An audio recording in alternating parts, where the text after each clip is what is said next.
யோசிச்சு பாருங்க. 2016 சட்டமன்ற தேர்தல் என்ன சொல்லுவார் மேடைக்கு மேட? நான் ஒரு பிச்சைக்கார பைய, பஞ்சப்பராதி, ஏழை விட்டு பைய அப்படின்பாரு. 16 தேர்தல்ல ஆத்தூர் சட்டமன்ற தொகுதியில பொதுக்கூட்ட மேடையில பேசுறார். நாங்க அவருக்கு ஒரு அறை ஏற்பாடு பண்றோம்.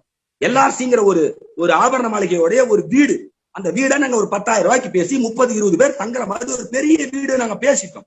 அந்த வீட்டுல போய் தங்கறதுக்கு இவரை கூட்டிட்டு போறேன். வீட்டை மேல இங்கிலீஷ் சுத்தி பார்த்துட்டு எனக்கு ஹோட்டல்ல ரூம் போடுன்ட்டு அங்க இருந்து ஹோட்டலுக்கு கிளம்பி போறார். மறுபடியும் அங்க ஒரு 10,000 செலவு பண்ணி நாங்க போடுறோம். நாங்களே உண்டியல் குலுக்கி பிச்சை எடுத்து நாங்க கட்சி வளர்த்துட்டு இருக்கோம். நீங்க காசு கொடுத்து நாங்க கட்சி வளர்த்தோமா? நாங்க இல்ல உங்க அப்பா அம்மா சம்பாதிச்ச காசு கொடுத்தது நாங்க கட்சி வளர்த்தோமா? எங்க காசு, எங்க உழைப்ப போட்டு நாங்க கட்சி வளர்த்தோம். சரியா?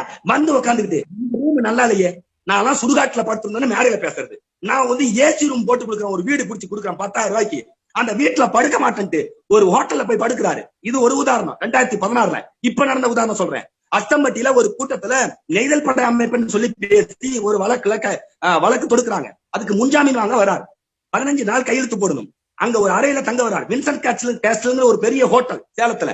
அந்த ஹோட்டல்லாம் நான் தங்கினது இல்ல, வரலாற்று சொல்லி நாங்க அந்த ஹோட்டல்ல தங்கினது இல்ல.